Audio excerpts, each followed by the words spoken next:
Hello बच्चों। तो कैसे हैं आप सब लोग? उम्मीद आप सब एकदम बढ़िया होंगे। बेटा अपने पास में हिंदी मीडियम का जो प्रयास बेस था उसमें पहला चैप्टर अपने केमिकल काइनेटिक्स था, वो कंप्लीट किया है। इसके बाद में बच्चों प्रयास बेस का सेकंड चैप्टर अपन स्टार्ट करने जा रहे हैं, जिसका नाम है केमिकल बॉन्डिंग, रासायनिक आबंध है। तो बेटा इसका लेक्चर नंबर 1 अपन स्टार्ट करते हैं। बिल्कुल एक प्रॉपर हिंदी मीडियम का बैच होने वाला है। तो सबसे पहले अपन इस लेक्चर के अंदर स्टार्ट करते हैं। बेटा पहला टॉपिक अपने पास में रहेगा रासायनिक बंध, केमिकल बॉन्ड होता है, उसकी डेफिनेशन को पढ़ते हैं सबसे पहले तो। और बेटा डेफिनेशन को कुछ फिर एग्जांपल्स की हेल्प से अपन समझते हैं। तो बेटा सबसे पहले डेफिनेशन क्या है कि सर पहली डेफिनेशन ये है कि एक बल है। रासायनिक आबंध क्या है? तो रासायनिक आबंध एक बल है जो जो दो या दो से अधिक परमाणुओं को एक स्थिर अणु के रूप में एक साथ बांधे रखने के लिए उनके बीच में काम करता है। सर रासायनिक बंध की डेफिनेशन क्या हुई कि सर रासायनिक बंध की डेफिनेशन ये है कि रासायनिक बंध होगा,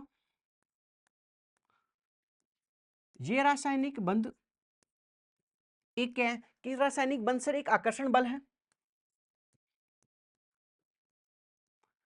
आकर्षण बल है जो क्या काम करता है कि सर ये एक आकर्षण बल है जो दो या दो से अधिक दो या दो से अधिक कि सर ये दो या दो से अधिक अधिक अणु हो सकते हैं या फिर आयन हो सकते हैं, इनको बांधने का काम करता है। दो या दो से अधिक अणु आयन को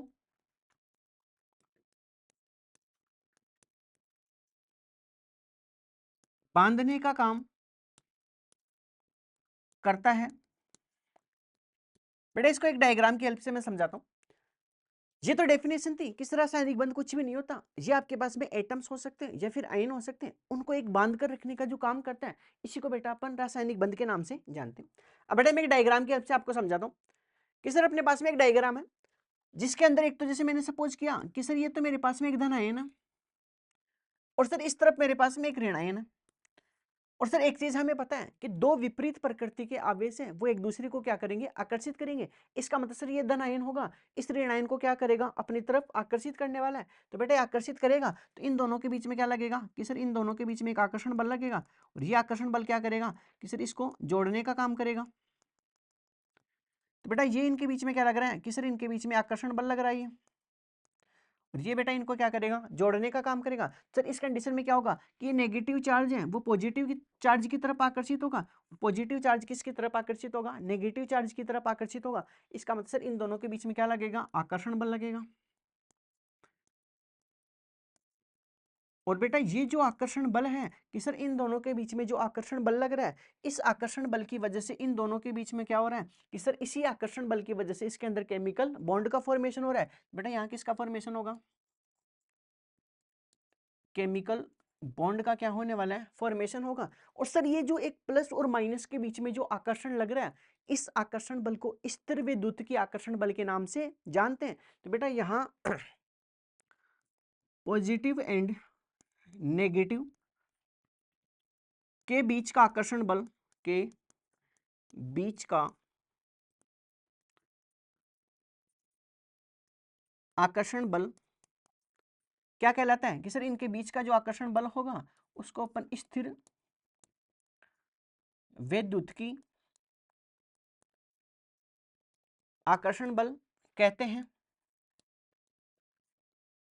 और बेटा ये सब चीजें आप 12th क्लास के अंदर फिजिक्स के अंदर पहला चैप्टर आता है स्थिर विद्युत की आकर्षण बल, उसके अंदर पढ़ोगे कि सर स्थिर विद्युत की आकर्षण बल के अंदर अपन ये पढ़ते हैं कि दो विपरीत प्रकृति के आवेश एक दूसरे को हमेशा क्या करते हैं? आकर्षित करते हैं। इसका मतलब एक प्लस और दूसरा माइनस होगा तो इन दोनों के बीच में क्या होगा? आकर्षण होगा। जैसे सपोज करो बेटा ये तो आपके पास में धन आयन, ये ऋण आयन है, दोनों का नेचर कैसा है कि सर विपरीत प्रकृति के आवेश है। तो बेटा ये एक दूसरे को आकर्षित करेंगे और इनके बीच में जो आकर्षण बल लग रहा है इसी आकर्षण बल को अपन किस नाम से जानते हैं कि सर ये आकर्षण बल है जो इन दोनों को जोड़कर रखने का काम करता है, उसी को अपन केमिकल बॉन्ड के नाम से जानते हैं। तो सर एक इंपॉर्टेंट चीज आप इसके अंदर लिखवा दो कि सर इंपॉर्टेंट चीज के अंदर आप क्या लिखाओगे? बेटा पहला पॉइंट तो ये रहेगा कि इसके अंदर पहला पॉइंट ये रहेगा, या फिर बेटा अपन नेक्स्ट स्लाइड के ऊपर लेकर चलते हैं इसको,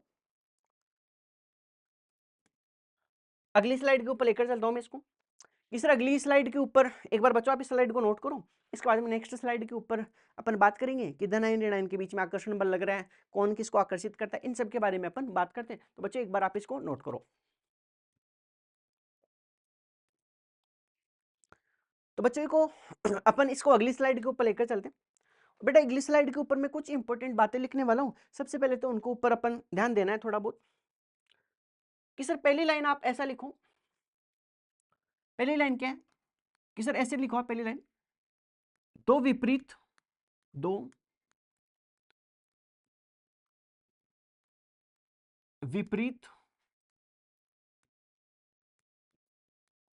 प्रकृति के आवेश, दो विपरीत प्रकृति के आवेश एक दूसरे को आकर्षित करते हैं। दो विपरीत प्रकृति के आवेश एक दूसरे को आकर्षित करते हैं। बेटा इसका एक एग्जांपल देता हूं कि सर मेरे पास में एक तो ये कैटायन है जिसको मैं धनायन बोल रहा हूं, और सर दूसरा मेरे पास में एक ऋणायन है।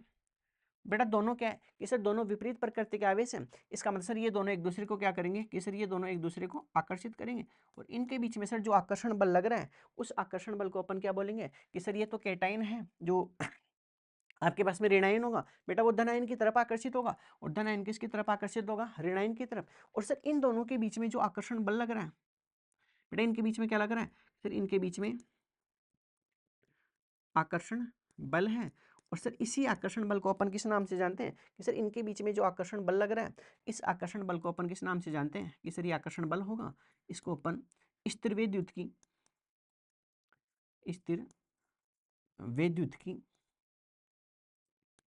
आकर्षण बल बोलते हैं, स्थिर विद्युत की आकर्षण बल कहते हैं। बेटा ये तो पहली लाइन हुई। इसके बाद में बच्चों इनके बीच में जो स्थिर विद्युत के आकर्षण बल लगता है, बेटा इसी को अपन इंग्लिश के अंदर इलेक्ट्रोस्टैटिक फोर्स ऑफ अट्रैक्शन बोलते हैं। तो इसका इंग्लिश नाम क्या होगा, इलेक्ट्रोस्टैटिक्स फोर्स ऑफ अट्रैक्शन, और बेटा ये जो इस टाइप का एक जनरल अट्रैक्शन था वो अपन ने जो अपने पास में परमाणु संरचना चैप्टर होता था उसके अंदर भी तो पढ़ते थे कि सर ये न्यूक्लियस था, इस न्यूक्लियस के चारों ओर सर्कुलर पाथ में कौन रिवॉल्व करता था, इलेक्ट्रॉन। तो उसके पीछे का कारण क्या था कि सर न्यूक्लियस के ऊपर तो प्लस का चार्ज होगा, जबकि इलेक्ट्रॉन के ऊपर कैसा चार्ज होगा, माइनस का। तो प्लस माइनस चार्ज एक दूसरे को आकर्षित करते थे। इसी आकर्षण में बंधने की वजह से न्यूक्लियस के चारों ओर कौन रिवॉल्व करता था कि सर एक सर्कुलर पाथ था, उसके अंदर इलेक्ट्रॉन इसके अंदर क्या करता था, रिवॉल्व करता था। तो उसके पीछे का भी जो बेटा जो आकर्षण बल था उसको अपन इलेक्ट्रोस्टैटिक फोर्स ऑफ अट्रैक्शन के नाम से जानते थे, जिसको स्थिर विद्युत के आकर्षण बल या फिर कई कई जगह इसको कूलम्बिक फोर्स के नाम से भी अपन जानते हैं। ये तो बेटा पहला अपने पास में रहा कि सर दो विपरीत प्रकृति के आवेश हैं। इसका मतलब सर आप ऐसा लिखो कि एक प्लस होगा और सर दूसरा माइनस, या फिर एक माइनस और दूसरा कौन होगा, प्लस। इनके बीच में सर हमेशा क्या लगने वाला है कि इन दोनों के बीच में हमेशा क्या लगेगा, इनके बीच में आकर्षण बल लगेगा। और सर वो आकर्षण बल कौन सा होगा, तो बेटा इनके बीच में आकर्षण बल लगेगा, उसको स्थिर विद्युत की आकर्षण बल या इलेक्ट्रोस्टैटिक फोर्स ऑफ अट्रैक्शन बोलते हैं। सर सेकंड पॉइंट ये भी तो हो सकता है ना कि सर दो समान प्रकृति के आवेश क्या करेंगे, फिर दो विपरीत प्रकृति के आवेश अगर एक दूसरे को आकर्षित कर रहे हैं, इसका मतलब सर क्या समान प्रकृति के आवेश एक दूसरे को प्रतिकर्षित करेंगे। तो बिल्कुल सही बात है बेटा, दो समान प्रकृति के आवेश हैं, दो समान प्रकृति के आवेश, समान प्रकृति के आवेश एक दूसरे को कि सर दो समान प्रकृति के आवेश होंगे वो एक दूसरे को क्या करेंगे, प्रतिकर्षित, एक दूसरे को प्रतिकर्षित करते हैं। इसका मतलब सर आप यही बात तो नहीं कहना चाह रहे हो ना कि सर जो आप बात कहना चाह रहे हो उसको लिख दो एक बार। तो बेटा मैं ऐसा कहूंगा कि बेटा ये तो मेरे पास में धनायन था, ये दूसरा क्या था, धनायन। सर दोनों सेम प्रकृति के आवेश, इसका मतलब इनमें क्या लगने वाला है, प्रतिकर्षण। सर दूसरा ऐसा कर सकते हो कि एक तो माइनस था और दूसरा भी कौन था, माइनस। समान प्रकृति के आवेश है, इसका मतलब सर इनके बीच में क्या लगेगा, प्रतिकर्षण।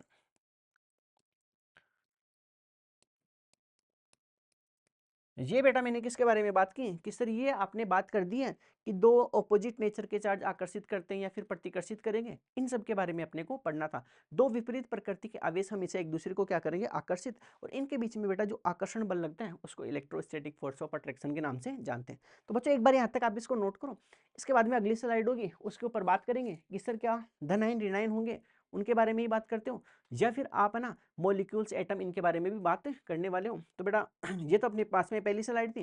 बेटा यहाँ जो प्लस का चार्ज था कि सर इस प्लस के चार्ज को अपन क्या बोलते थे, इसको बेटा अपन केटाइन बोलते हैं, इसको हिंदी के अंदर क्या बोलते हैं, धन आयन।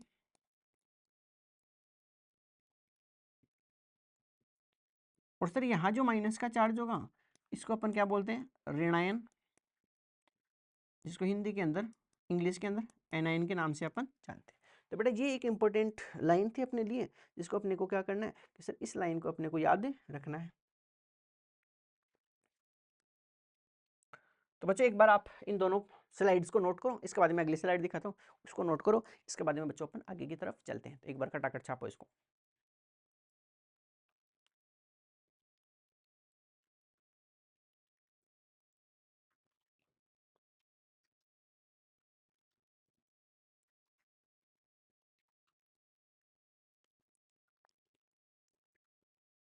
इसके बाद में बच्चों नेक्स्ट स्लाइड के ऊपर चलते हैं, जहां अपन कुछ एटम्स वगैरह के बारे में बात करते हैं।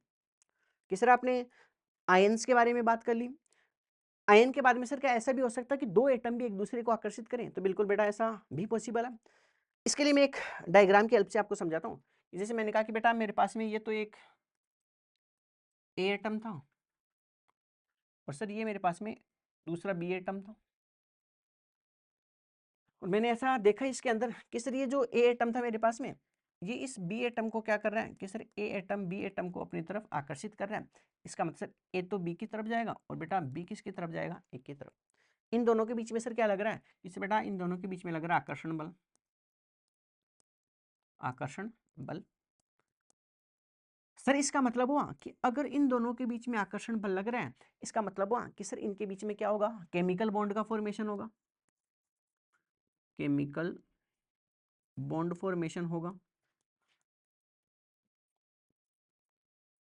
सर बंध का निर्माण होगा इसके अंदर, और सर यहाँ आकर्षण बल लग रहा है, इसका मतलब क्या हुआ कि सर यहाँ ए का क्या मतलब था, तो बेटा ए का मतलब था ए है, इसका मतलब कोई परमाणु है, एटम है अपने पास में। और सर बी क्या होगा, तो बेटा बी कोई दूसरा एटम होगा अपने पास में। बी क्या होने वाला, दूसरा एटम अपने पास में होने वाला। ये दो तीन चीजें अपने को इसके अंदर ध्यान रखनी थी। और बेटा इनके बीच में भी जो आकर्षण बल लग रहा है, वो आकर्षण बल क्या करेगा, इसको बांध कर रखने का काम करेगा, जो अलग अलग टाइप के अट्रैक्शन इसके अंदर हो सकते हैं। बेटा ये सब चीजें अपने को ध्यान रखनी है। इसका मतलब सर आप केमिकल बॉन्ड था उसके डेफिनेशन को थोड़ा मॉडिफाई करके ऐसा लिख दो जनरल फॉर्म में, सर शॉर्ट फॉर्म में आप इसके डेफिनेशन को ऐसा लिख सकते हो कि रासायनिक बंध, रासायनिक बंध एक प्रकार का, एक प्रकार का आकर्षण बल होता है, बल होता है जो दो या दो से अधिक, दो या दो से अधिक, दो या दो से अधिक अधिक अणु, अणु, परमाणु या फिर आयन को बांधकर रखने का काम करता है, काम करता है, केमिकल बॉन्ड कहलाता है, केमिकल बॉन्ड कहलाता है। तो ये बेटा अपने पास में फाइनल डेफिनेशन रासायनिक बंध की, किस रासायनिक बंध कुछ ही नहीं होता, रासायनिक बंध एक तरह का आकर्षण बल होता है जो आपके पास में आयन्स हो या फिर एटम्स हो या फिर जो भी धनायन ऋणायन हो, उन सबको बांध कर रखने का जो काम करता है उसी को अपन केमिकल बॉन्ड बोलते हैं। सर एक धनायन और ऋणायन के बीच में अगर आकर्षण बल लग रहा है उसको अपन स्तर विद्युत के आकर्षण बल के नाम से जानते हैं। तो बेटा बल अलग अलग टाइप के हो सकते हैं, लेकिन इस रासायनिक बंध का निर्माण होता है वो बेटा मॉलिक्यूल्स एक दूसरे को हमेशा क्या करेंगे, अप्रोच करेंगे, एक दूसरे के पास में लाने की कोशिश करेंगे, जिससे मॉलिक्यूल पास में आएंगे और केमिकल बॉन्ड का फॉर्मेशन होने वाला। इसके बाद में सर नेक्स्ट पॉइंट अपन इसके ऊपर डिस्कस करते हैं कि सर आखिर क्या जरूरत पड़ गई रासायनिक बंध बनाने की। रासायनिक बंध बना रहे हैं, एक दूसरे को आकर्षित कर रहे हैं, तो सर ऐसा क्या मजबूरी आ गई इनकी कि जिससे इसको आकर्षण बल की वजह से जो मतलब केमिकल बॉन्ड है उसका फॉर्मेशन कर रहे हैं। तो ऐसी क्या मजबूरी है कि सर जिससे रासायनिक बंध का निर्माण हो रहा है। तो बेटा इसके अलग अलग पॉइंट्स होते हैं कि सर सबसे पहला पॉइंट तो इसके अंदर अपन जनरल अगर लॉजिकल भी सोचें तो सर सबसे पहला पॉइंट ये होता है कि केमिकल बॉन्ड बनाने का पीछे का कारण ये हो सकता है कि अपने स्थायित्व को क्या करना चाहते हैं, मैक्सिमम करना चाहते हैं। बेटा ये पहला पॉइंट रहेगा, उसके ऊपर अपन डिस्कस करते हैं। एक बार आप इस डायग्राम को नोट करो, इसके बाद में अपन पहला पॉइंट होगा उसके ऊपर डिस्कस करने वाले। तो एक बार बच्चों नोट करो इसको।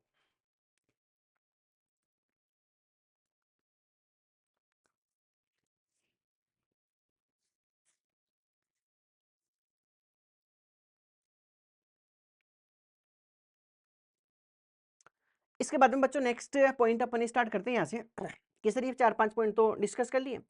इसके बाद में नेक्स्ट जो पॉइंट होगा उसके अंदर बेटा अपन बात करते हैं कि सर रासायनिक संयोजन का क्या कारण है, केमिकल कॉम्बिनेशन का क्या कारण है, कि सर आखिरकार रासायनिक बंध क्यों बनता है। तो बेटा इसके सबसे लॉजिकल अगर अपन सबसे पहला रीजन देखें तो बेटा ये कहता है कि न्यूनतम ऊर्जा प्राप्त करने की प्रवृत्ति। सर ये क्या बात कर रहे हो आप, न्यूनतम ऊर्जा का क्या मतलब है। तो बेटा न्यूनतम ऊर्जा का मतलब है कि अगर बेटा किसी भी सिस्टम की एनर्जी न्यूनतम होगी उस कंडीशन में उसकी स्टेबिलिटी क्या होगी, मैक्सिमम। अच्छा, इसका मतलब सर रासायनिक बंध बनने का पीछे का पहला कारण क्या होता है कि अपने स्थायित्व को क्या करना चाहेंगे, मैक्सिमम। और बेटा स्थायित्व जितना ज्यादा होगा एनर्जी उतनी ही क्या होगी, मिनिमम।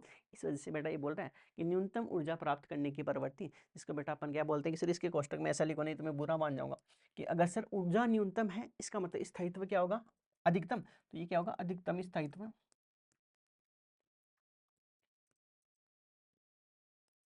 अधिकतम स्थायित्व। सर इसके बारे में थोड़ा डिटेल के अंदर पढ़ाओ और बिल्कुल प्रॉपर एक डेरिवेशन वगैरह या जो भी एग्जांपल है उसकी हेल्प से समझाओ। बेटा सबसे पहला पॉइंट तो यही लिख दे जो भी बोला है थोड़े टाइम पहले कि सर आपने अभी 2 मिनट पहले एक चीज बोली है कि सर 2 मिनट पहले आपने क्या बोला है कि सर स्थायित्व जो होगा,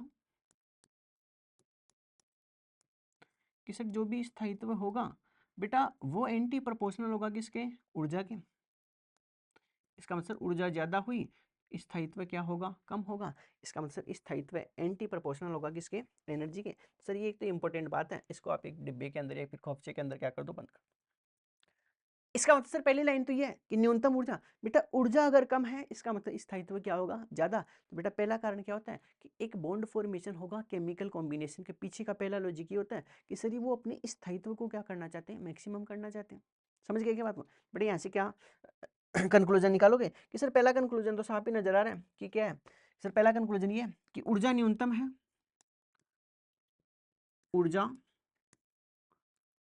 न्यूनतम, तो स्थायित्व क्या होगा कि सर उस कंडीशन के अंदर जो स्थायित्व है ऊर्जा न्यूनतम, तो स्थायित्व क्या होगा कि सर स्थायित्व अधिकतम होगा।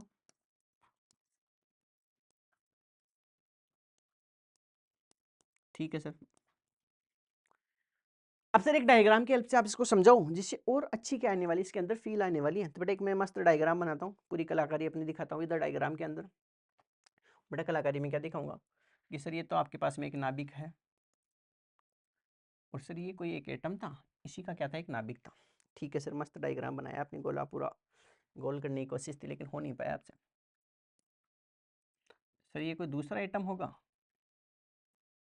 और ये उसका क्या था, नाभिक था। अब सर थोड़ी देर पहले आपने क्या बताया था कि सर थोड़ी देर पहले तो ये बताया था आपने कि दो समान प्रकृति के आवेश होंगे वो एक दूसरे को क्या करेंगे, प्रतिकर्षित करेंगे। इसका मतलब सर यहाँ मेरे को एक चीज नजर आ रही है कि सर वो चीज क्या नजर आ रही है, वो ये नजर आ रही है कि सर इसका नाभिक होगा और इसका नाभिक, इसका बीच में क्या लगेगा, प्रतिकर्षण लगेगा। और फिर मैंने ऐसा भी सपोज किया कि बेटा ये इस एटम के कुछ इलेक्ट्रॉन्स हैं, खूब सारे, मैं एक दो को डिनोट कर रहा हूँ, बुरा मत मान जाना आप लोग। ये बेटा इलेक्ट्रॉन्स थे कि हर एक एटम के पास में अलग अलग टाइप के इलेक्ट्रॉन्स होंगे।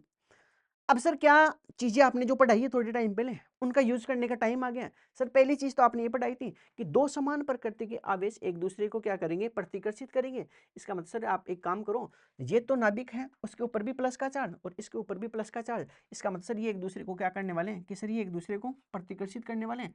इनके बीच में रिपल्सन लग रहा है। बेटा प्रतिकर्षण होगा उसको इंग्लिश के अंदर रिपल्सन बोलते हैं। तो मैं ये बोल दूंगा कि इन दोनों के बीच में क्या लग रहा है कि सर इन दोनों के बीच में रिपल्सन लग रहा है, जिसको आर से रिप्रेजेंट कर रहा हूँ। ठीक है।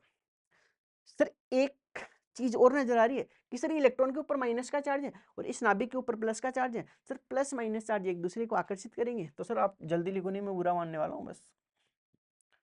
कि सर ये तो इलेक्ट्रॉन था और ये नाभिक था, इनके बीच में क्या लग रहा है, आकर्षण लग रहा है, और आकर्षण को बेटा अपन अट्रैक्शन से रिप्रेजेंट करते हैं, इस वजह से मैं यहाँ क्या लिख रहा हूँ, ए। समझ गए क्या बात को? ठीक है सर, समझ गए।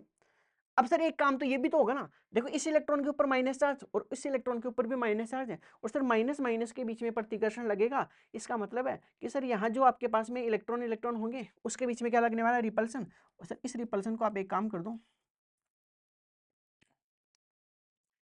ये जो रिपल्सन था इस वाले रिपल्सन को सर आप आर से रिप्रेजेंट कर दो कि इन दोनों के बीच में क्या लगने वाला है, रिपल्सन। अब बेटा होने को तो और भी बहुत सारी चीजें होगी कि सर इस इलेक्ट्रॉन इलेक्ट्रॉन के बीच में भी क्या लगेगा, कि सर समान प्रकृति के आवेश हैं, इसका मतलब इनके बीच में भी क्या लगने वाला है, रिपल्सन। अब बेटा मैं हर जगह रिप्रेजेंट नहीं कर रहा क्योंकि थोड़ा इससे डायग्राम गंदा सा हो जाएगा, ऊपर की तरफ भी कर देता हूँ एक बार कि सर इनके बीच में भी क्या लगने वाला है, कि सर समान प्रकृति के आवेश है, इसका मतलब इनके बीच में भी क्या लगने वाला है, रिपल्सन। समझ गए क्या बातों को मेरी को? हाँ सर आपकी बातें बिल्कुल समझ गए, क्योंकि थोड़े टाइम पहले नोट के अंदर आपने बहुत अच्छी अच्छी बातें लिखवाई थी कि सर पहले अच्छी बात क्या थी, देखो सर आपने बिड 23 पेज के ऊपर एक चीज लिखवाई थी कि दो विपरीत प्रकृति के आवेश हैं, वो एक दूसरे को क्या करेंगे, आकर्षित करेंगे, और दो समान प्रकृति के आवेश एक दूसरे को प्रतिकर्षित करते हैं। बस ये डायग्राम की फॉर्म में लिख दिया, आपने कुछ भी नया नहीं बताया। सर आप जो बताना चाह रहे हो हम ऑलरेडी समझ चुके थे उस बात को, कि सर ये प्लस का चार्ज, इसके ऊपर भी प्लस का चार्ज, प्लस प्लस के बीच में रिपल्सन, इसका मतलब आर से रिप्रेजेंट कर दिया। सर इस वाले के ऊपर प्लस का चार्ज था और इलेक्ट्रॉन के ऊपर कैसा था, नेगेटिव, तो बेटा प्लस का चार्ज नेगेटिव को क्या करेगा, अपनी ओर खींचेगा। ये वैसा ही है जैसे मैंने बोल दिया कि लड़का था उसको तो प्लस से रिप्रेजेंट कर दिया, दूसरी लड़की थी एक, उसको बेटा माइनस से रिप्रेजेंट करो। तो दोनों के ऊपर चार्ज कैसा है कि सर विपरीत चार्ज है, तो बेटा वो क्या करेगा, लड़का होगा वो लड़की की तरफ क्या होने वाला है, आकर्षित होने वाला है, क्योंकि दो सर ऑपोजिट जेंडर होंगे वो एक दूसरे की तरफ क्या होते हैं, आकर्षित होते हैं। ये सब चीजें अपने को इसके अंदर ध्यान रखनी थी। अब सर यहाँ इस डायग्राम से कुछ चीजें आपको ध्यान रखनी है। बेटा अगर मैं आपसे ये कहूं कि सर बॉन्ड फॉर्मेशन करना है, मेरे को बंद बनाना है, सर क्या बंद बनाने के लिए आकर्षण ज्यादा जरूरी है या फिर प्रतिकर्षण ज्यादा जरूरी है? बेटा ये आप थोड़ा लॉजिकल है, मतलब कॉमन साइंस अगर आपके पास में है तो इससे आप एक चीज तो बता सकते हो कि सर अगर मेरे को बॉन्ड फॉर्मेशन करना है, बंद निर्माण करना है, उसके लिए क्या जरूरी है, तो नीचे की तरफ लिख रहा हूं मैं, बॉन्ड फॉर्मेशन,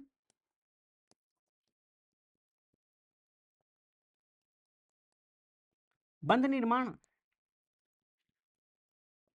कि सर इस बंध निर्माण के लिए तो एक ही काम करना पड़ेगा कि सर अगर आपको बॉन्ड बनाना है, इसका मतलब विपरीत नेचर के चार्जेस के बीच में क्या होना चाहिए, सर आकर्षण होना चाहिए। इसका मतलब सर बॉन्ड फॉर्मेशन के लिए आकर्षण किससे ज्यादा होना चाहिए, प्रतिकर्षण से। बेटा प्रतिकर्षण हो गया, अगर प्रतिकर्षण ज्यादा हो गया इसका मतलब मॉलिक्यूल्स एक दूसरे को दूर करेंगे, उस कंडीशन के अंदर बॉन्ड का फॉर्मेशन नहीं होगा। इसका मतलब बॉन्ड बनाना है तो दोनों को प्यार से एक दूसरे के क्या करना पड़ेगा, पास में आना पड़ेगा।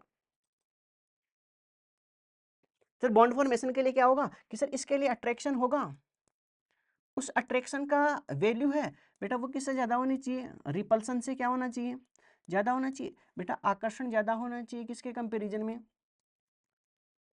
प्रतिकर्षण के कंपैरिजन में क्या होना चाहिए, ज्यादा होना चाहिए। सर ये बहुत इंपॉर्टेंट आपने बात बनाती है, और इस इंपॉर्टेंट बात को आप सर एक डिब्बे के अंदर बंद कर दो, क्योंकि डिब्बे के अंदर बंद करोगे तो ज्यादा टाइम तक इंपॉर्टेंट लाइन लगेगी और याद भी ज्यादा रहने वाली।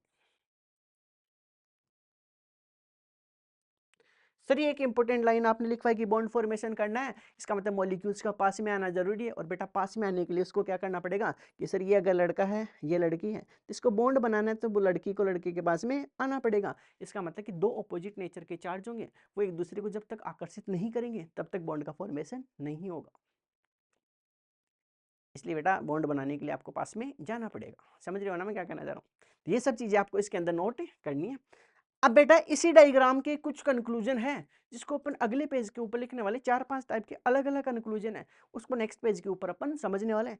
एक बार बेटा यहाँ तक छाप डालो इसको, इसके बाद में नेक्स्ट पेज होगा उसके ऊपर इसी डायग्राम के कुछ कंक्लूजन है जिसके बारे में अपन डिटेल के अंदर डिस्कस करने वाले हैं।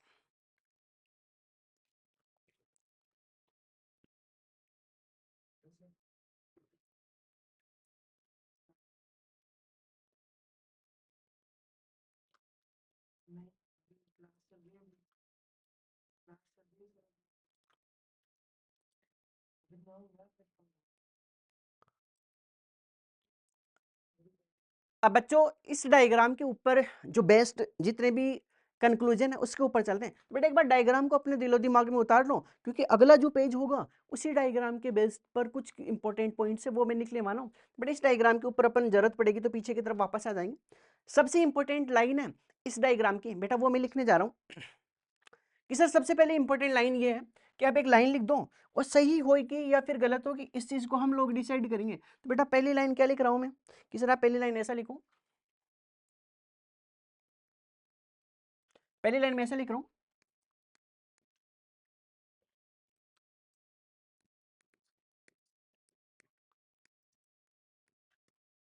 जब दो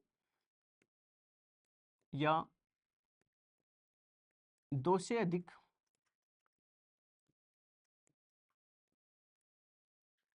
अधिक परमाणु परमाणु एक दूसरे के पास आते हैं, पास आते हैं, तो उस स्थिति में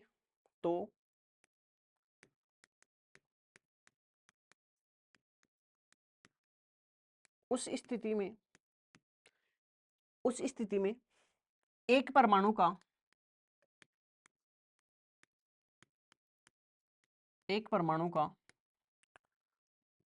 नाभिक, एक परमाणु का नाभिक जो कैसे चार्ज होता है कि सर जनरली कैसे चार्ज होगा, पॉजिटिव। एक परमाणु का नाभिक दूसरे परमाणु के दूसरे परमाणु के इलेक्ट्रॉन को अपनी ओर आकर्षित करता है,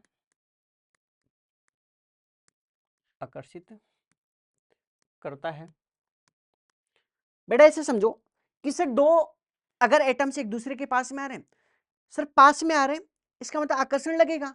बेटा आकर्षण लगने के लिए क्या जरूरी है कि सर एक एटम का नाभिक होगा जो पॉजिटिव चार्ज होगा, वो दूसरे एटम को इलेक्ट्रॉन्स को अपनी ओर क्या करना चाहिए कि सर आकर्षित करना चाहिए, तभी जाकर एक बंध का निर्माण होगा। इसका आंसर बंध निर्माण के लिए सबसे पहले कंडीशन क्या है कि न्यूक्लियस और इलेक्ट्रॉन्स के बीच में क्या लगना चाहिए, आकर्षण लगना चाहिए। और बेटा एक कब पॉसिबल होगा कि सर आपके पास में अगर दो एटम है तो बेटा एक एटम का न्यूक्लियस दूसरे एटम के इलेक्ट्रॉन्स को अपनी ओर क्या करना चाहिए, आकर्षित करना चाहिए। बेटा ये तो अपने देखा ही था कि सर लास्ट स्लाइड में यही तो देखा था कि इस एटम का न्यूक्लियस था, इस एटम के इलेक्ट्रॉन्स को क्या कर रहा है, अपनी तरफ आकर्षित कर रहा है, जिसको अपन ए से रिप्रेजेंट करें। एक का मतलब अट्रैक्शन, जिसको हिंदी में आकर्षण बोलते हैं। इसका आंसर पहली लाइन आपने बिल्कुल सही लिखवाई है, क्योंकि पहली लाइन के अंदर क्या था कि जब दो या दो से अधिक परमाणु एक दूसरे के पास आते हैं, उस स्थिति में एक परमाणु का नाभिक दूसरे परमाणु के इलेक्ट्रॉन को अपनी ओर आकर्षित करता है। और सर यहाँ जो आकर्षण बल लग रहा है, इस आकर्षण बल के बारे में भी आपने एक अच्छी सी बात कही थी कि एक दूसरे को अगर आकर्षित करते हैं, इसका मतलब ये हुआ कि इन दोनों के बीच में जो आकर्षण बल लगता है उसको क्या बोलते हैं, स्थिर वैद्युतिकी आकर्षण बल अपन इसको बोलते हैं। तो बेटा ये सब चीजें अपने को इसके अंदर ध्यान रखनी। समझ गए क्या बात? तो ये तो बेटा पहली लाइन थी। सर दूसरी लाइन में एक लिख रहा हूं, बेटा ये आप चीज लोगों को डिसाइड करनी है कि सर आपने जो दूसरी लाइन लिखी है वो सही होगी या फिर गलत होगी। ये सब चीजें बच्चों आपको डिसाइड करना। तो एक बार मैं लाइन लिखता हूं। दूसरी लाइन ये कह रही है कि एक परमाणु का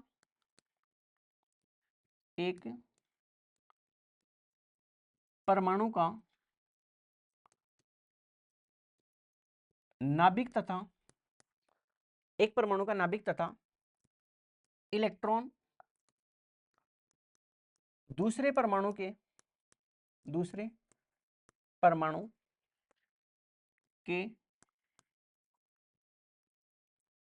नाभिक तथा इलेक्ट्रॉन को प्रतिकर्षित करते हैं।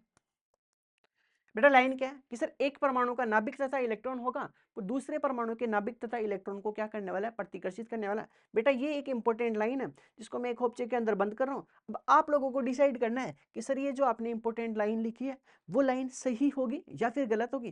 बेटा ये आप मेरे को चैट के थ्रू बताओ कि सर आपने बिल्कुल सही बात लिखी है या बिल्कुल गलत बात लिखी है। बेटा इस चीज को एक बार आप दिलो दिमाग में फिट करने की कोशिश करो कि सर आपने शायद गलत लिख दिया है, उल्टा लिख दिया है। तो बेटा एक बार इस चीज को ट्राई करो कि सर सही लिखा है या फिर गलत लिखा है। एक बार बच्चों आप इसको नोट भी करो और ये बताना कि सर सही लिखा है, बिल्कुल आपने कोई भी गलती नहीं है। नोट करो एक बार इसको।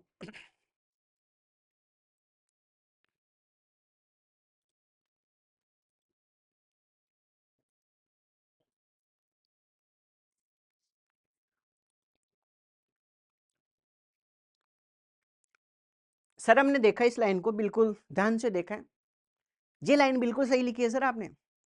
बस इस शब्दों का एक फेर आपने कर दिया, इस वजह से थोड़ा इसके अंदर क्या लग रहा था कि सर शायद गलत भी हो सकती है। लेकिन जब हम लोगों ने इसको ध्यान से पढ़ा तो इसके अंदर किसी टाइप की कोई मिस्टेक नजर नहीं आ रही है।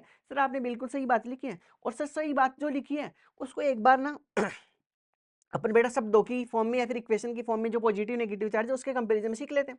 कि सर आपने कुछ नहीं लिखा, आपने ऐसा लिखा है कि एक एटम था, उसका नाभिक था जो बेटा कैसा चार्ज था, प्लस का चार्ज। और सर दूसरे एटम का भी नाभिक है, इसका मतलब उसके बीच में भी कैसा चार्ज होगा कि सर उसके बीच में भी आपने प्लस का चार्ज होगा क्योंकि नाभिक तो प्लस का चार्ज है। सर ये तो दो समान प्रकृति के आवेश हो गए, इसका मतलब सर समान प्रकृति के आवेश एक दूसरे को क्या करेंगे, प्रतिकर्षित करेंगे। इसका मतलब एक एटम का नाभिक होगा, दूसरे एटम के नाभिक को क्या करेगा, प्रतिकर्षित करेगा। और सर यही बात तो आपने हिंदी में लिखी है। इसका मतलब प्लस प्लस के बीच में क्या लगेगा कि सर प्लस प्लस के बीच में कुछ नहीं लगेगा, जो लगता है उसको प्रतिकर्षण बोलते हैं अपन प्यार से। ठीक है सर, पहली लाइन तो थोड़ी थोड़ी थोड़ी थोड़ी थोड़ी थोड़ी करती करती सही होगी। दूसरी लाइन में सर आपने ये लिखा है कि एक एटम होगा, उसका इलेक्ट्रॉन उससे दूसरे एटम का इलेक्ट्रॉन एक दूसरे को प्रतिकर्षित करेंगे। देख सुन सुन सुन सुन सर, ये एक एटम ए था, उसका इलेक्ट्रॉन और दूसरे एटम बी था, उसके इलेक्ट्रॉन एक दूसरे को क्या करें कि सर इलेक्ट्रॉन इलेक्ट्रॉन के बीच में समान प्रकृति का आवेश है, इस वजह से वे एक दूसरे को क्या करेंगे, प्रतिकर्षित करेंगे। इस वजह से क्या लिखा है, रिपल्सन। इसका मतलब सर आपने शब्दों का सही इस्तेमाल किया है बच्चों को कंफ्यूज करने के लिए। सर हम समझ गए कि आप तो लिखना तो सही चाह रहे हो। इसका मतलब सर यहाँ जो नेगेटिव नेगेटिव चार्ज होगा, बेटा ये सब तो किसके लिए था कि सर ये सब तो नाभिक के लिए लिखा था आपने। और अब सर थोड़ी सी कलाकारी करके आप ऐसा लिखो कि यहाँ माइनस का चार्ज है और बेटा यहाँ पे भी माइनस का चार्ज है, मतलब सर इलेक्ट्रॉन इलेक्ट्रॉन के बारे में बात कर रहे हो आप।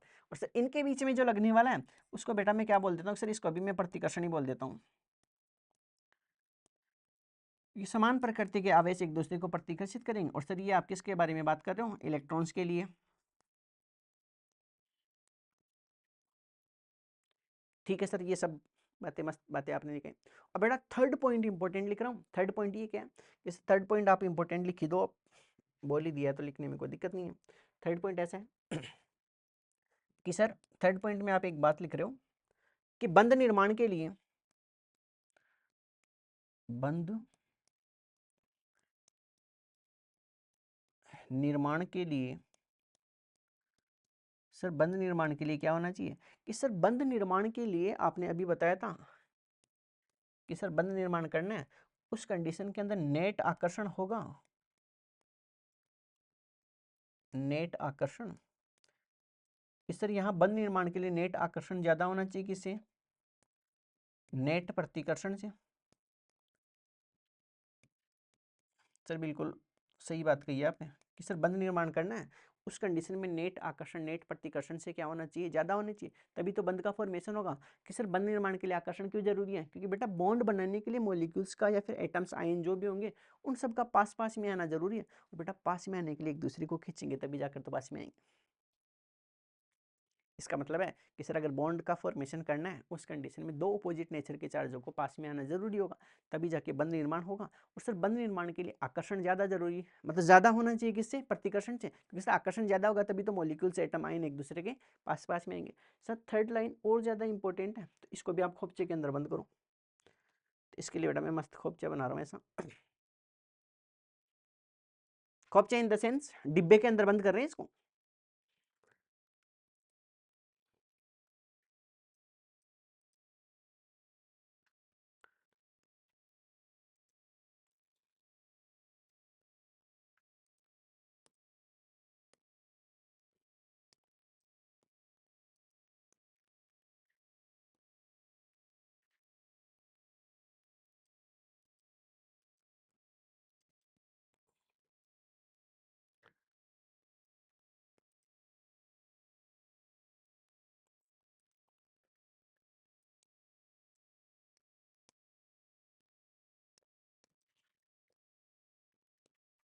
बेटा और थोड़ा इसका अपने को हल्का सा करना पड़ेगा, कि दिक्कत दे रहा है ये बार बार।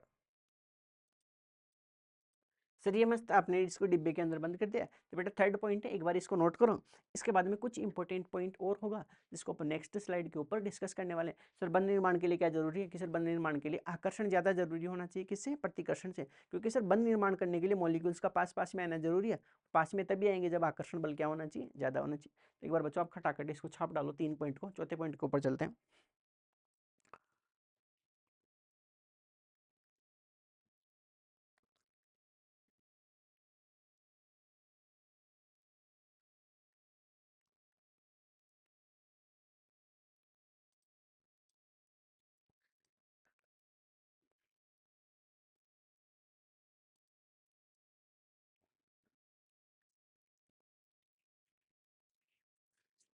बेटा फोर्थ पॉइंट सबसे इंपॉर्टेंट पॉइंट है, जो अपनी केमिस्ट्री का एक बेस होता है, अपने चाहे ऑर्गेनिक केमिस्ट्री उसका बेस होता है। तो बेटा फोर्थ पॉइंट के ऊपर चलते हैं कि सर फोर्थ पॉइंट बताइए तो बेस ही है, तो अगर इतनी तारीफ कर रहे हो फोर्थ पॉइंट की तो लिखी दो आप।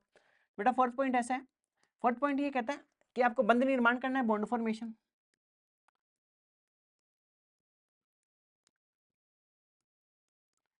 तो ये कह रहा है कि सर आपको बंध निर्माण करना है।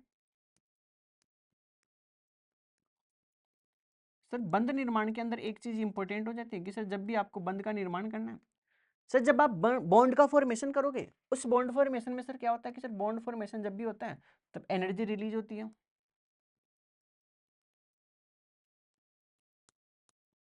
इसके अंदर क्या होगी सर? एनर्जी रिलीज होगी, जिसको अपन क्या बोलते हैं कि ऊर्जा मुक्त होगी। ठीक है सर। और सर यहाँ से जो ऊर्जा मुक्त होती है, एनर्जी रिलीज होती है, इस एनर्जी रिलीज को अपन क्या बोलते हैं कि सर एनर्जी जो रिलीज होगी उसको अपन बॉन्ड एनर्जी बोलते हैं। ये बात भी सर सही लगी मेरे को आपकी, बंद ऊर्जा बोलते हैं। और सर जब भी बॉन्ड फॉर्मेशन होगा तब यहाँ से एनर्जी रिलीज हो रही है। इसका सर जो भी बॉन्ड एनर्जी होगी, बॉन्ड का फॉर्मेशन होगा, देखो सर बॉन्ड फॉर्मेशन में क्या हुआ कि सर एनर्जी रिलीज हुई। इस एनर्जी को अपन क्या बोलते हैं कि सर बॉन्ड एनर्जी बोलते हैं। अब सर बंद फॉर्मेशन के अंदर, बॉन्ड फॉर्मेशन में अगर एनर्जी रिलीज हो रही है, इसका मतलब बॉन्ड फॉर्मेशन होगा वो कैसा प्रोसेस होगा? तो बेटा एनर्जी रिलीज हो रही है, इसका मतलब बॉन्ड का जो फॉर्मेशन होगा बेटा वो कैसा प्रोसेस होगा कि सर बॉन्ड फॉर्मेशन होगा वो एक्सोथर्मिक प्रोसेस है। एक्सोथर्मिक प्रोसेस है। ये कैसा प्रोसेस है? उष्मा क्षेपी प्रक्रम है।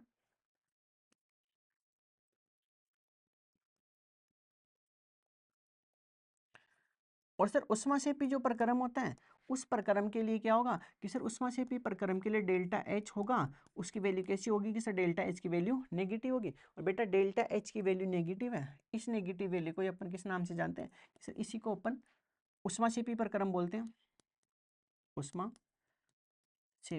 प्रक्रम के नाम से जानते हैं।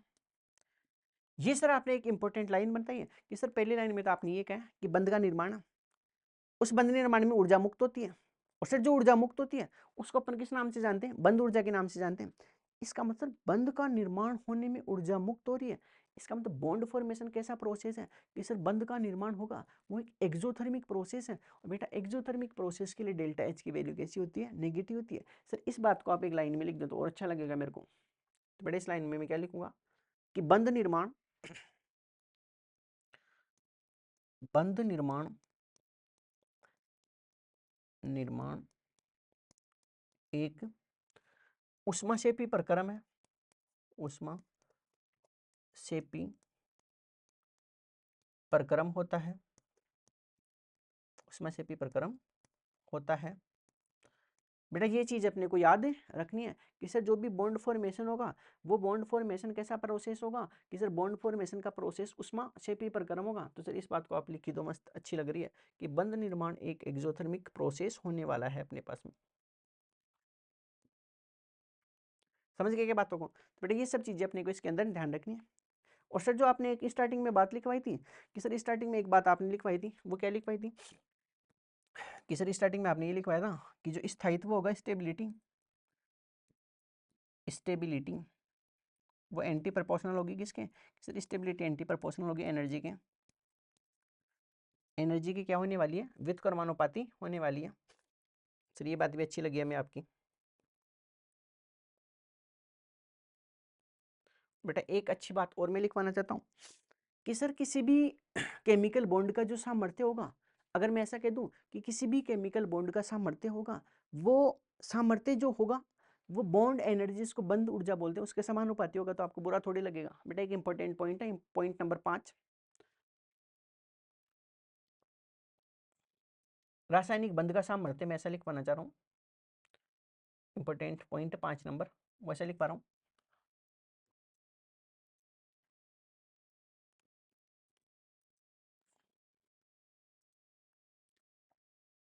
ऐसा है, रासायनिक बंध का सामर्थ्य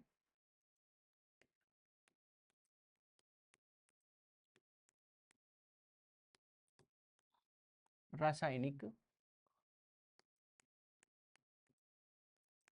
बंध का सामर्थ्य रासायनिक बंध का सामर्थ्य समानुपाती होगा बॉन्ड एनर्जी की, बंद ऊर्जा के, बॉन्ड एनर्जी के क्या होने वाला है, समानुपाती। बेटा ये लाइन को एक बार आप 2-3 बार आंखों को टिमटिमाओ और इसको देखो। सर एक चीज बताओ, देख के बताओ कि सर सही लिखा है गलत। बेटा आपने जब 2-3 बार आंखों को टिमटिमा कर इसको देखा होगा तो आपको लगा होगा कि सर बात तो सही कह रहे हो कि कोई भी रासायनिक बंध है उसकी कितनी स्ट्रेंथ होगी, वो चीज किसके ऊपर डिपेंड करेगी कि उसको तोड़ने के लिए बाहर से कितनी एनर्जी देनी पड़ रही है। अगर सर बॉन्ड को तोड़ने में ज्यादा एनर्जी दे रखी है, देनी पड़ रही है, इसका मतलब उस बॉन्ड की स्ट्रेंथ क्या होने वाली है, ज्यादा होने वाली है। ऐसे समझो, ये जैसे एक मेरे पास में मार्कर था, एक तो इस मार्कर को तोड़ने की थोड़ी सी एनर्जी दी, अब ऐसे ही 2 मार्कर होंगे तो उसको तोड़ने में ज्यादा एनर्जी, तीसरे मार्कर को तोड़ने में और ज्यादा एनर्जी होगी। इसका मतलब जैसे जैसे बॉन्ड का स्ट्रेंथ बढ़ता जा रहा है, उसको तोड़ने के लिए बाहर से एनर्जी भी क्या करनी पड़ रही है, अपने को ज्यादा देनी पड़ रही है। इसका मतलब बात सही बोली आपने कि रासायनिक बंध का सामर्थ्य होगा वो बंद ऊर्जा के क्या होने वाला है, समानुपाती होने वाला है। तो बच्चों एक बार ये 5 पॉइंट आप नोट करो। इसके बाद में अपन एक इंपॉर्टेंट पॉइंट है जिसमें पोटेंशियल एनर्जी और अंतर्नाभिकीय दूरी होगी, इंटरन्यूक्लियर डिस्टेंस, उसके बीच में क्या करते हैं, ग्राफ बनाना सीखते हैं। तो एक बार बेटा खटाखट छाप डालो इसको।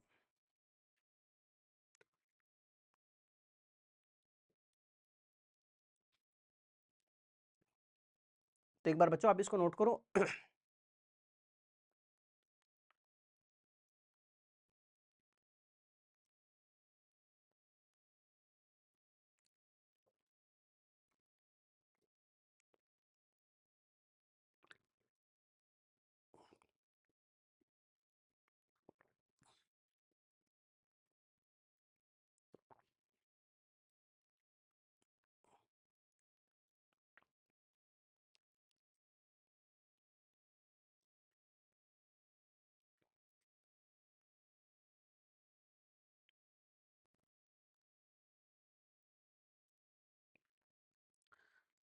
यहां तक बच्चों आपने इसको नोट कर लिया होगा। इसके बाद में पोटेंशियल एनर्जी और जो इंटरन्यूक्लियर डिस्टेंस है उसके बीच में अपन एक ग्राफ प्लॉट करने जा रहे हैं। तो बेटा उस चीज को अपन समझते हैं, एक बार बिल्कुल प्रॉपर फील दिलाऊंगा आपको उस ग्राफ की।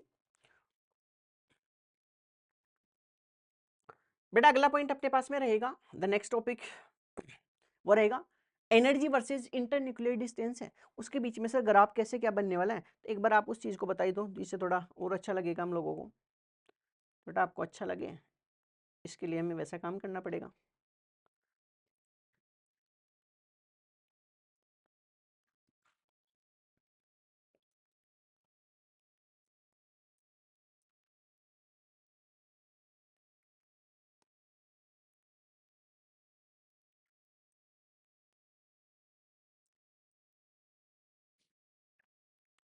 बेटा एक ऐसा मैं कुछ करना चाह रहा हूँ इसके साथ में, क्या करना चाह रहा हूँ बताता हूँ अभी आपको कि सर ऐसा ग्राफ बनाना चाह रहे हो आप, तो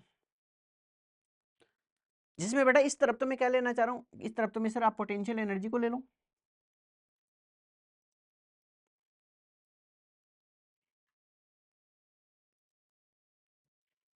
बेटा इस तरफ तो मैं क्या लेना चाह रहा हूँ कि सर इस तरफ तो आप पोटेंशियल एनर्जी है उसको ले लो, और बेटा इस तरफ में किसको लेना चाह रहा हूँ कि सर इस तरफ आप डिस्टेंस को ले लो, दूरी को ले लो, डिस्टेंस दूरी को ले लो, और उस तरफ स्थितिज ऊर्जा को ले लो। बेटा ये ऐसा ग्राफ बनाना है। अब इस ग्राफ के लिए कुछ इंपॉर्टेंट पॉइंट्स अपने पास में कि मैंने कहा कि सर ये एक मेरे पास में पॉइंट है जहां 2 अलग अलग टाइप के एटम है, एक तो एक ये एटम था, एक एटम ये था। अब सर ये क्या करेंगे कि सर बॉन्ड का फॉर्मेशन करना है, इसका मतलब बॉन्ड फॉर्मेशन के लिए इन दोनों का एक दूसरे के पास में आना जरूरी है। ठीक है, पहली कंडीशन तो बच्चों ये थी। और सर जो दूसरी कंडीशन आपने बताई, दूसरी कंडीशन ये कंडीशन थी जहां ये मॉलिक्यूल्स एक दूसरे के आगे सर पास में आ गए। इसका आंसर सेकंड कंडीशन के अंदर ही एक दूसरे के पास में आकर बंध का फॉर्मेशन कर लिया। अब सर आपने थोड़े टाइम पहले भी 5-7 मिनट पहले एक चीज बताई थी कि सर जो बंध निर्माण होगा, बॉन्ड फॉर्मेशन जिसको बोलते हैं, कि सर बंध निर्माण होगा, कि सर ये बंध का निर्माण होगा, वो सर कैसा प्रोसेस होगा कि सर वो एक्सोथर्मिक प्रोसेस होगा। और सर उस एक्सोथर्मिक प्रोसेस के लिए डेल्टा एच की वैल्यू कैसी होगी कि सर उसके लिए डेल्टा एच की वैल्यू कैसी होगी, नेगेटिव होगी। ठीक है, इसका मतलब जैसे जैसे बंध बन रहा है, मॉलिक्यूल्स एक दूसरे के पास में आ रहे हैं, बेटा वो एनर्जी को क्या करेंगे, रिलीज करेंगे।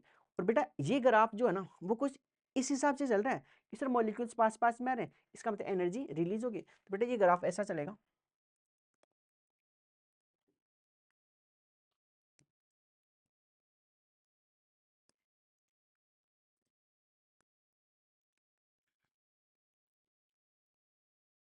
कि सर ये ऐसा कुछ ग्राफ दिखने वाला है। इसमें क्या हुआ कि सर यहाँ मॉलिक्यूल्स अगर पास पास में आ रहे हैं, इसका मतलब बॉन्ड फॉर्मेशन की तरफ जा रहे हैं। और सर जैसे जैसे बॉन्ड बनेगा वैसे वैसे एनर्जी क्या होती जाएगी, घटती जाएगी। और सर ये एक ऐसा पॉइंट था जहां अपने पास में प्रोडक्ट बनकर तैयार हो गया। बेटा इस वाली कंडीशन पे क्या था कि सर ये जो पहली कंडीशन थी, इस वाली कंडीशन पे क्या था कि सर इस कंडीशन के ऊपर जो है ना आकर्षण है वो रिपल्सन के कंपैरिजन में क्या था, ज्यादा था।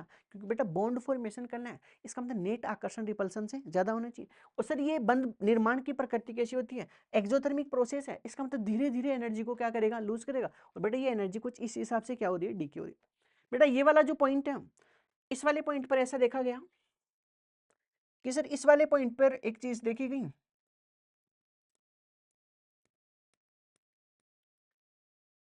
कि सर इस वाले पॉइंट पे ऐसा देखा गया कि यहाँ जो आकर्षण था वो लगभग बराबर हो गया, किसके, रिपल्सन के बराबर हो गया। इसका मतलब यहाँ प्रोडक्ट बनकर तैयार है। अब बेटा आकर्षण अगर रिपल्सन के बराबर है, इसका मतलब सर ये जो दो मॉलिक्यूल थे, एक ए और दूसरा अगर मैं बी मानता हूँ, सर इस कंडीशन पे हुआ क्या कि सर इस वाली कंडीशन पे ऐसा देखा गया कि एक तो ए का मॉलिक्यूल था और एक बी का मॉलिक्यूल था, वो एक दूसरे के जितने पास में आ सकते थे उतने पास में आ गए। अब सर एक लिमिट के बाद में तो पास में नहीं आ सकते। उस कंडीशन पे क्या हुआ कि सर ए का जो न्यूक्लियस था और बी का न्यूक्लियस था, वो न्यूक्लियस पास में आने की वजह से समान प्रकृति के आवेश पास में आ गए। इसके बाद में सर धीरे धीरे इनके बीच में वापस प्रतिकर्षण लगना ही स्टार्ट हो गया। सर पहले तो आप बॉन्ड फॉर्मेशन करना चाह रहे थे और एक लिमिट के बाद में जब रिपल्सन लगेगा, इसका मतलब वापस से बॉन्ड ब्रेक होना स्टार्ट होंगे। सर बॉन्ड फॉर्मेशन अगर एक्सोथर्मिक प्रोसेस होता है तो बेटा बंद बंद का अगर निर्माण एक्सोथर्मिक प्रोसेस है तो बेटा बॉन्ड ब्रेक होगा, वो सर एंडोथर्मिक प्रोसेस होगा। और एंडोथर्मिक प्रोसेस के लिए डेल्टा एच की वैल्यू सर पॉजिटिव होती है। इस वजह से बेटा नेगेटिव वैल्यू से किस तरफ जा रही है कि सर पोटेंशियल एनर्जी पहले तो नेगेटिव थी और अब नेगेटिव से किस तरफ जा रही है, पॉजिटिव की तरफ जा रही है। इसका मतलब यहाँ से बॉन्ड वापस ब्रेक होना स्टार्ट होगा। समझ गए क्या बात को? बेटा ये पॉइंट था जहाँ पास पास में आ रहे थे, फिर यहाँ पास में आ गए। सर बंद निर्माण होने की कोशिश कर रहा है, लड़का लड़की एक दूसरे के क्या आ रहे हैं, पास में आ रहे हैं। और सर जब पास में आएंगे तो सर एनर्जी को क्या करेंगे, रिलीज करेंगे। तो जैसे जैसे पास में आए तो धीरे धीरे इसने क्या कर दिया सर, एनर्जी को रिलीज कर दिया। सर इस वाले पॉइंट था, ये जो लास्ट पॉइंट था अपने पास में, इस पॉइंट पे आकर्षण और प्रतिकर्षण सर क्या हो गए कि सर इस वाले पॉइंट पे आकर्षण और प्रतिकर्षण बराबर हो गए। इसका मतलब कि मॉलिक्यूल्स को आपने एक निश्चित लिमिट जितने पास आ सकते उतने पास में ले आया। अब सर क्या होगा कि इन दोनों के नाभिक है वो एक दूसरे को वापस प्रतिकर्षित करेंगे। और बेटा वापस प्रतिकर्षित कर रहा है, इसका मतलब सर बॉन्ड को तोड़ रहे हो। और सर बॉन्ड का टूटना एंडोथर्मिक प्रोसेस है। इस वजह से अब एनर्जी धीरे धीरे किस तरफ जा रही है सर, नेगेटिव से पॉजिटिव की तरफ जा रही है। ये बेटा आपने को इस ग्राफ के अंदर ध्यान रखना था। तो बेटा इसके लिए क्या क्या कंडीशन जरूरी थी, सर एक तो बंध निर्माण एक्सोथर्मिक प्रोसेस होगा। और सर दूसरा अगर आपको बॉन्ड बनाना है तो सर पहली कंडीशन क्या थी कि सर बॉन्ड बनाने के लिए आपको एक चीज तो करनी पड़ेगी, वो तो बताई नहीं आपने।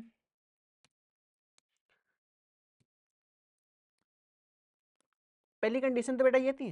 उससे दूसरी इंपॉर्टेंट कंडीशन ये थी कि सर बॉन्ड फॉर्मेशन अगर करना है मेरे को, तो बॉन्ड फॉर्मेशन के लिए क्या जरूरी है, बंध निर्माण के लिए बॉन्ड फॉर्मेशन होगा। सर उसके लिए तो आपने बताया था कि बॉन्ड फॉर्मेशन के लिए नेट आकर्षण होना चाहिए, नेट अट्रैक्शन। कि सर नेट अट्रैक्शन होगा तो रिपल्सन से क्या होगा, ज्यादा होगा। हाँ सर ये बात तो बिल्कुल लॉजिक बात कर रहे हो आप। ये तो बताई थी आपने थोड़ी टाइम पहले। उससे अट्रैक्शन होगा तभी तो एक दूसरे के पास में आएंगे, फिर पास में आएंगे, और एक लिमिट के बाद में क्या हो जाते हैं, दूर दूर हो जाते हैं। जैसे समझो कि एक लड़का लड़की एक दूसरे को आकर्षित कर रहे हैं, वो जब दूर दूर थे तब अच्छे लग रहे थे, पर बेटा एक निश्चित लिमिट के बाद में पास आ जाएंगे तब ऐसा देखेगा, जैसे मान लो एक दूसरे के निश्चित लिमिट के बाद में पास आ गए, तब बेटा उनकी फिर गलतियां खामियां उसको नजर आने लग जाएंगी कि लड़की नहाती नहीं है, इसमें से बदबू आती है। तब फिर क्या करेंगे, वापस एक दूसरे को क्या करना स्टार्ट कर देंगे, रिपल्सन प्रतिकर्षण करना स्टार्ट कर देंगे। बेटा दूर से देख रहे थे तो वैसे बिल्कुल अच्छी लग रही थी, लेकिन पास में आके देखा उसके सर पिंपल हो रखा है, ये नहाती नहीं है दो दो तीन तीन दिन तक, तो ये कमियां पता चलेगी, तब जाके क्या करेंगे, धक्का मुक्की करके एक दूसरे वापस प्रतिकर्षित हो जाएंगे। यही सब चीजें बेटा केमिस्ट्री में ही पढ़नी होती है अपने को। तो केमिस्ट्री कुछ भी अलग है नहीं है, जो डेली लाइफ के अंदर जो चीजें फील करते हैं उन्हीं को बेटा मैं इक्वेशन की फॉर्म में या फिर शब्दों की फॉर्म में क्या कर देता हूँ, बोर्ड के ऊपर लिख देता हूँ।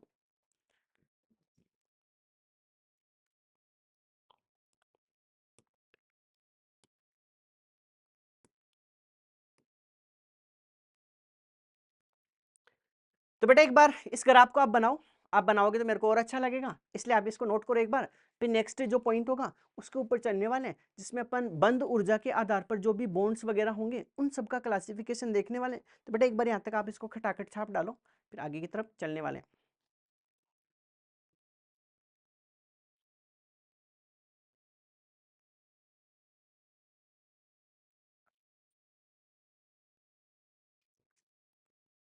तेरी नजरें तो गीला करती है, आज रुसवा तेरी गलियों में मोहब्बत होगी। बड़ा अच्छा सिंगर भी हूँ मैं, तो एक बार यहाँ तक आप इसको नोट करो, उसके बाद में आगे पॉइंट के ऊपर चलते हैं।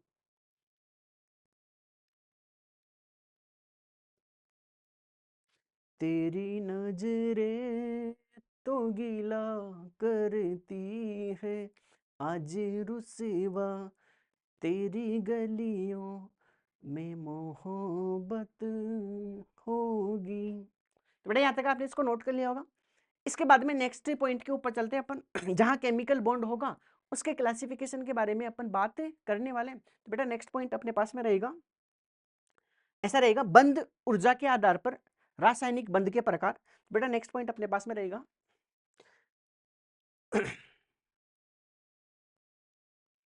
तो नेक्स्ट पॉइंट क्या रहेगा, किसी नेक्स्ट पॉइंट अच्छा सा क्या रहेगा कि बंद ऊर्जा के आधार पर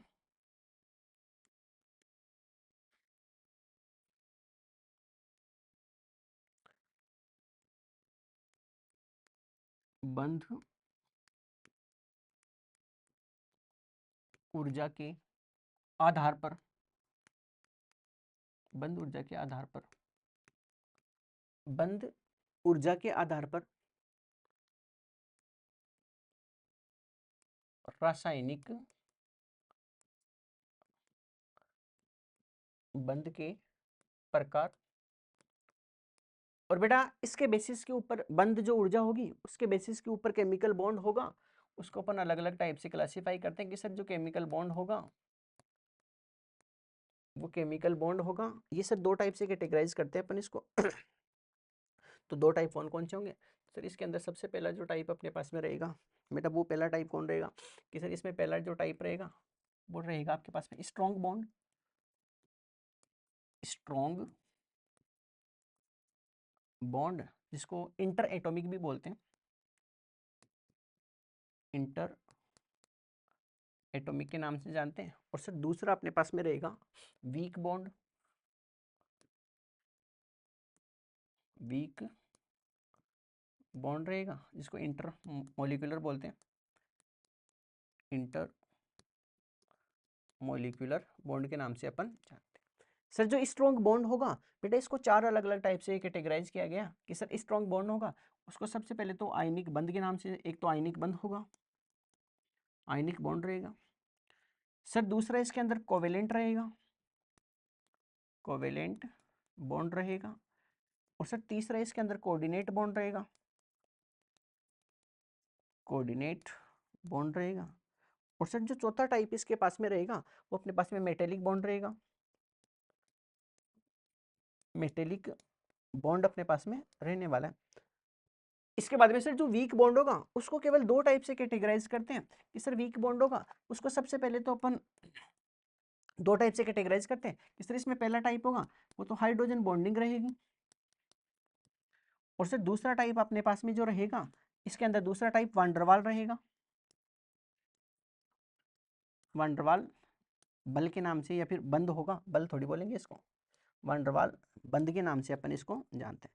सर दो टाइप से इसको क्या किया गया, कैटेगराइज किया गया। तो बेटा सबसे पहले अपन केमिकल बॉन्ड था उसको बंद ऊर्जा के आधार पर दो टाइप से कैटेगराइज करते हैं कि सर सबसे पहला तो स्ट्रॉन्ग बॉन्ड रहेगा जिसको इंटर एटॉमिक के नाम से जानते हैं, जो बेटा चार टाइप का होगा, आयनिक, कोवेलेंट, कोऑर्डिनेट और मेटेलिक।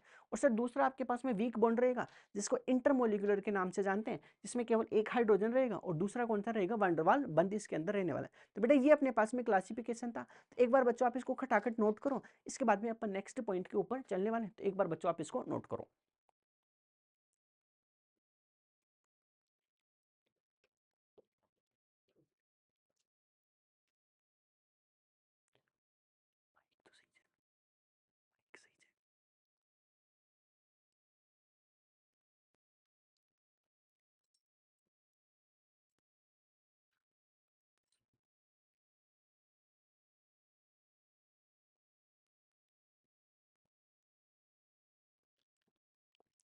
तो बच्चों यहां तक नोट करने के बाद में नेक्स्ट टॉपिक के ऊपर चलते हैं अपन। नेक्स्ट टॉपिक अपने पास में रहेगा कि सर पहला कारण तो आपने बताया था कि स्थायित्व ज्यादा करना था, स्थायित्व ग्रहण करने के लिए अपनी एनर्जी को मिनिमम करता है। और सर दूसरा कारण क्या होता है कि केमिकल बॉन्ड का जो केमिकल कॉम्बिनेशन होता है, रासायनिक संयोग होता है, उसके पीछे का दूसरा कारण ये होता है कि सर ये उत्कृष्ट गैस जैसा विन्यास प्राप्त करने की क्या होती है, इसके अंदर टेंडेंसी होती है कि सर उत्कृष्ट गैस होगी उसके जैसा इसलिए बनना चाहते हैं क्योंकि सर उत्कृष्ट गैसों का स्थायित्व क्या होता है, अधिकतम होता है। इस वजह से अपने इस टाइप स्टेबिलिटी को क्या करना चाहते हैं, मैक्सिमम। बेटा पहला पॉइंट ये कह रहा है कि परमाणु संयोजित होकर उत्कृष्ट गैस विन्यास प्राप्त करना चाहते हैं जिससे जिससे इसका स्थायित्व मैक्सिमम होता है। क्योंकि बेटा अपने को पता है कि सर जो भी इनर्ट गैसेज होती हैं वो हर किसी से रिएक्शन करना पसंद नहीं करती, क्योंकि इनर्ट गैसों का स्थायित्व पहले से ज्यादा होता है। तो बेटा हर कोई इनर्ट गैसों जैसा बनना चाहता है, क्योंकि स्थायित्व अगर मैक्सिमम है तो इसका मतलब एनर्जी तभी तो मिनिमम होगी। इसलिए बेटा हर एक परमाणु होगा वो उत्कृष्ट गैस जैसा बनना चाहता है। सर दूसरा कारण ये है कि केवल सबसे बाहरी इलेक्ट्रॉन यानी जो आउटर मोस्ट सेल के इलेक्ट्रॉन होंगे उसमें एनएस के बारे में बात करते हैं, एनपी के बारे में, n-1d होंगे, कोष के इलेक्ट्रॉन ही बंध निर्माण में पार्टिसिपेट करते हैं। जो बेटा आउटर मोस्ट सेल के इलेक्ट्रॉन्स होंगे वो ही बॉन्ड फॉर्मेशन के अंदर क्या करते हैं, पार्टिसिपेट करते हैं। इसका मतलब हर एक इलेक्ट्रॉन होगा वो बंध निर्माण के अंदर पार्टिसिपेट नहीं करता, आउटर मोस्ट सेल के जो इलेक्ट्रॉन होंगे वही किसके अंदर पार्टिसिपेट करते हैं, बॉन्ड फॉर्मेशन में। थर्ड पॉइंट अपने पास में ये कह रहा है कि अक्रिय गैस तत्व बंध निर्माण में भाग नहीं लेते। बेटा जो भी इनर्ट गैसेज होती है वो कभी भी बॉन्ड फॉर्मेशन के अंदर टेंडेंसी या फिर उसके अंदर बॉन्ड फॉर्मेशन करने की टेंडेंसी नहीं होती है। बेटा ऐसा इसलिए होता है क्योंकि सर अक्रिय गैसों का स्थायित्व तो पहले से ज्यादा है। इसका मतलब हर किसी के मुंह लगना पसंद नहीं करती। बेटा ऑलरेडी स्टेबल है और किसी के साथ में बॉन्ड बनाएगा तो बॉन्ड बनाना उसके लिए अनस्टेबल जैसा होगा, इसलिए वो हर किसी से बॉन्ड बनाना प्रेफर नहीं करती। अगला है क्योंकि उनका इलेक्ट्रॉनिक विन्यास क्या होता है कि सर उनका इलेक्ट्रॉनिक विन्यास तो इसलिए स्थिर होता है, इसलिए उसकी ऊर्जा क्या होगी, न्यूनतम होगी। और सर अभी अभी तो आपने बताया कि सर जो एनर्जी होती है वो एनर्जी एंटी प्रोपोर्शनल होगी किसके, स्टेबिलिटी के। इसका आंसर ऊर्जा को न्यूनतम करके अपनी स्टेबिलिटी को क्या करते हैं, मैक्सिमम करते हैं। और बेटा उसका स्थिर विन्यास होगा वो 1s2 या फिर NS2 NP6 होगा। बेटा 1s2 है इसका मतलब हीलियम होगा, जो भी इनर्ट गैसें हैं। और बेटा NS2 NP6 होगा तो बेटा ये नियोन की तरफ जाने की कोशिश कर रहा है। इसका मतलब सर ये जो इलेक्ट्रॉनिक कॉन्फ़िगरेशन है ये अपने पास में जो इनर्ट गैसेज होंगी उसका इलेक्ट्रॉनिक कॉन्फ़िगरेशन दे रखा है। और सर इनर्ट गैसा जैसा बनने का कारण ये होता है कि अक्रिय गैसों का स्थायित्व ज्यादा होता है पहले बात तो, और स्थायित्व ज्यादा है। इसका मतलब अक्रिय गैसें बॉन्ड फॉर्मेशन के अंदर पार्टिसिपेट नहीं करती क्योंकि उनका ऑलरेडी स्थायित्व ज्यादा है। और बेटा हर एक काम स्थायित्व ज्यादा करने के लिए किया जा रहा है, जिसका ऑलरेडी स्थायित्व ज्यादा है वो हर किसी से रिएक्शन करना पसंद नहीं करती। इस वजह से सर केमिकल बॉन्ड का फॉर्मेशन होता है, जिससे कैसे भी जुगाड़ तुगाड़ लगाकर वो किसके जैसा बनना चाहते हैं कि सर उत्कृष्ट गैस जैसा विन्यास प्राप्त करने की उसके अंदर टेंडेंसी होती है। ये सब बेटा अपने को इस चीजें इस लेक्चर के अंदर करनी थी। तो एक बार बच्चों आप इसको नोट करो इस स्लाइड को, उसके बाद में अपन नेक्स्ट स्लाइड के ऊपर चलते हैं।